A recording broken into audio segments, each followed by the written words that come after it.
Bonjour tout le monde. Good morning, and it's so lovely to see you all again. I know I haven't done an assembly for a couple of weeks now, but I do know that you've been watching lots of videos about being unique and being special and differences and what makes you special and different to someone else. And I know there's been lots of discussion going on around relationships. And I know we had our relationships week last week, and I've seen all your wonderful evidence books of all the lovely things you were looking at about what makes you different to somebody else, but what makes you the same as somebody else, and where our similarities overlap and where our differences separate us. But lots of really good work going on. And it's time for Mrs. Williams now to come back and do an assembly on our new theme. So, positive relationships are made by respecting differences and inspiring others. Positive relationships are made by respecting differences and inspiring others. And that's so important for us to be thinking about at the moment. And that theme is summed up by this picture here, these two men who are obviously good friends and are climbing a mountain together. And one man has reached the top of the mountain, and he could feel it very important. He could stand at the top of the mountain and say, I've made it, I'm here, that's all that matters, I've done my bit, I'm important and I've reached the summit. But no, he turns around to his friend, who's a little bit behind him, not quite as advanced, not quite as high up the mountain as he is, but he turns around to his friend and reaches out his hand and says, come on, I'm not going to do this on my own, we're going to get to the top of this mountain together. Encourage one another and build each other up. And that's what this theme is all about at the moment, thinking about how we interact with other people. Because it's important to remember that yes, you are a very important person, but every single person in this room right now is thinking that. So every single person in this room is thinking exactly the same as you are, that you are an important person. And that's right, we must look after ourselves. We must. We must take care of ourselves, and we must consider ourselves important, and we must consider ourselves special, and we must consider ourselves unique. But if we're all thinking that, actually we need to look to each other and recognise the specialness and the uniqueness of each of us and that which is in each of us. And we must look to recognise how we can build each other up.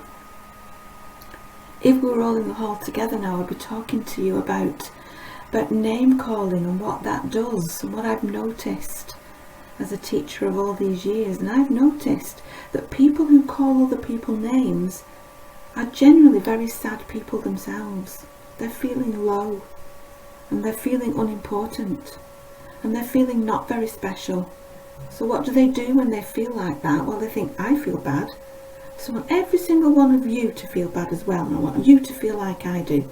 So I'm going to call you a name because I feel rubbish, so I'm going to make you feel rubbish too, and then we're equal again because we both feel rubbish. And I've noticed that name callers are people that put other people down and not build other people up. So I want to create a community here at St. Peter's where we build each other up. We look at other people and we say, do you know what, you're amazing, and you're amazing because of whatever. You're amazing because of all these different reasons. And if everybody did that for somebody else, then actually you'd be getting the compliments too, wouldn't you? Because not only would you be encouraging somebody else, but somebody else would be looking to you and would be encouraging you. And we would have a community where instead of putting people down, we would build each other up. And that's the kind of relationships we're looking at here at St. Peter's. And I'm going to illustrate that through a story. It's probably a story you've heard before. It's another of Aesop's fables, great Aesop's fables. They're great for telling us a moral, aren't they? But it's the story of the fox and the stork. Two very unique characters, two very different personalities, each special and precious in their own way. The fox has his own character and the stork has his own character, and they're very, very different to each other. But what happens in the story is that they pretend to be kind. But that kindness is absolutely superficial. The kindness is not real and the kindness is not genuine. The kindness is all an act. So they pretend to be kind by inviting each other to dinner. But what happens when they invite each other to dinner actually isn't kind and isn't special and isn't nice at all. And rather than building each other up and making each other feel good, what they end up doing is making each other feel bad. Because when one does something wrong, the other does something wrong, and then they're both in a bad place. So I'm going to let you listen to the story, and then we'll come back together and we'll think about what that story means. So here's the story of the fox and the stork. Once upon a time, there lived a fox. He was cunning, as well as mischievous. One day he met a stork and invited him to dine at his house. Dear friend, why don't you come to my house for some delicious beef soup? I would be happy to, said the stork. The fox delivered on his promise of delicious soup. But sly as he was, the fox served the soup in a large flat dish. While he himself could lap up the soup in a jiffy, the sad stork could only dip in the tips of his long bill in the flat platter. I made the soup myself. Isn't it delicious? Please enjoy, said the fox. The stork remained silent and pretended to enjoy his meal. At the end of the evening, however, the stork left the fox's house, hungry and humiliated.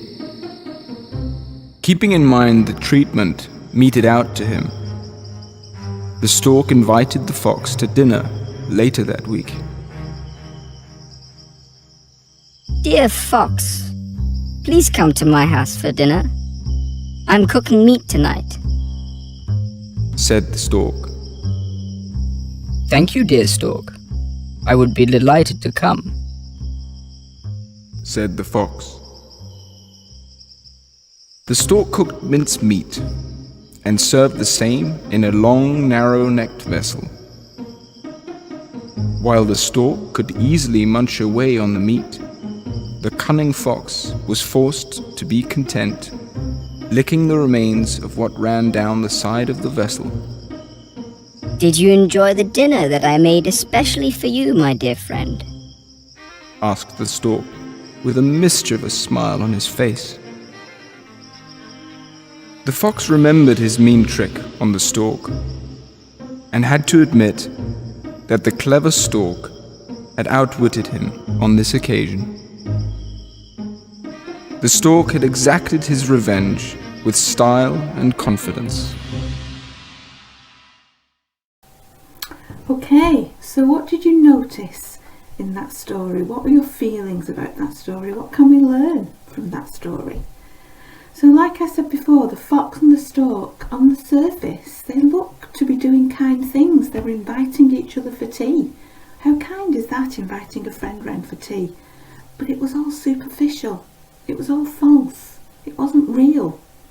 By inviting each other round for tea, they were actually not doing that out of kindness. They were doing that out of spite and out of resentment. And actually they weren't doing it to make the other one feel better. They were doing it to make the other one feel worse. And once the fox had been unkind to the stork, what did the stork do? The stork replicated that, and the stork was then unkind to the fox. Now, you know what I think about that, children. You know that I don't believe that acts of revenge are actually positive acts at all. An eye for an eye is a saying in the Bible, isn't it? An eye for an eye, but an eye for an eye makes two people blind. If you poke somebody in the eye, that's unkind, but then they poke you back, you're just as bad as they are. I do not believe in that kind of action. I believe that if somebody is unkind to you, then actually that person needs to be shown kindness, to be shown how to be better. They don't need to be shown unkindness, because that then teaches them, actually, the world is an unkind place, so I'm going to be unkind in it. We need to show unkind people just how kind we can be, so that they learn kindness, they are shown kindness, they are inspired by kindness. So we don't copy unkind behaviour, we do something different. We show people how kindness works. So the fox and the stork, by each of them being unkind to each other, they weren't respecting each other's differences, and they certainly weren't inspiring each other to be better. They made the world a worse place, because two characters were sad and not just one.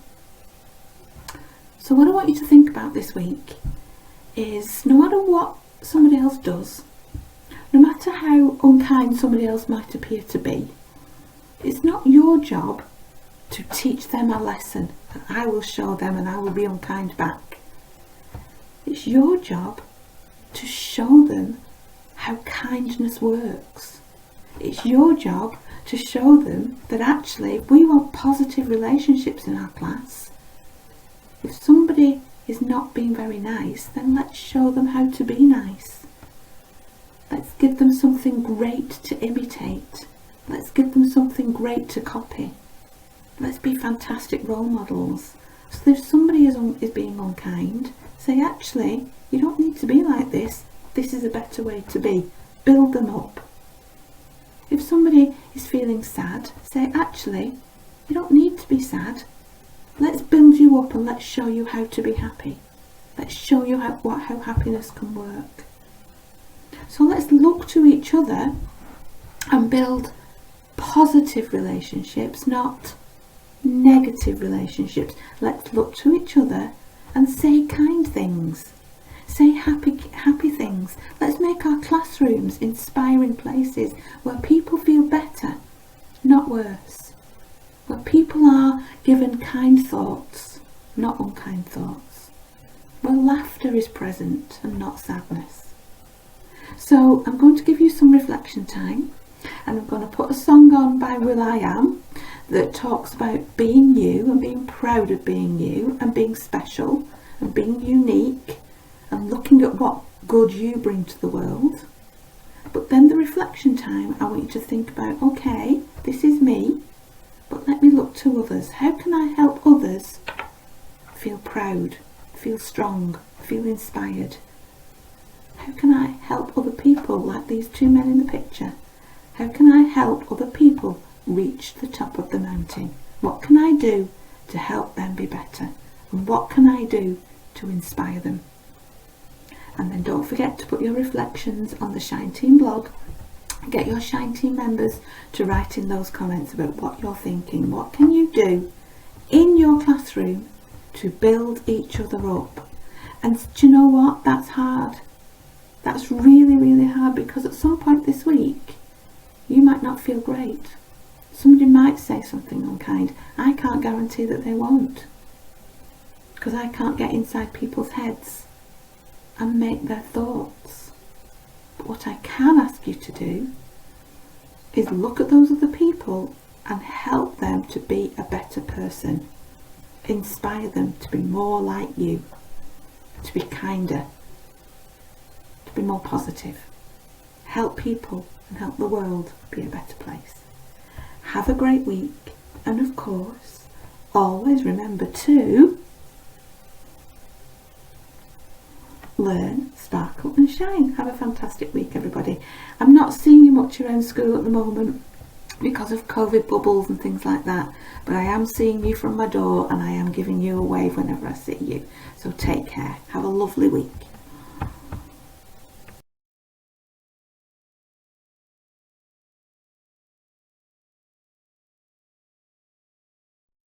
If what I am is what's in me, then I'll stay strong, that's who I'll be. And I will always be the best me that I can be.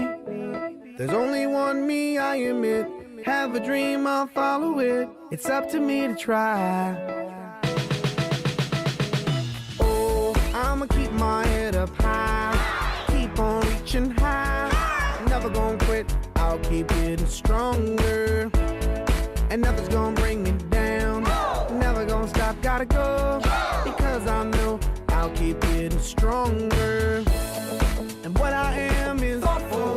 And what I am is musical. And what I am is smart. And what I am is brave. And what I am is helpful. And what I am is special. There's nothing I can't achieve because in myself I believe in. Though gonna keep our heads up high, keep on reaching high. Never gonna quit, just keep getting stronger. Ain't nothing gonna bring us down. Never giving up, gotta go. Because I know I'll keep getting stronger. What I am is what I am is what I am is what I am is what you are is what you are is. There's nothing I can't achieve because in myself I believe in. Though gonna hold my head up high, keep on reaching high. I'm never gonna stop, I'll keep getting stronger. Nothing's gonna bring me down. Never give it up, gotta go. Yeah, I'll keep getting stronger.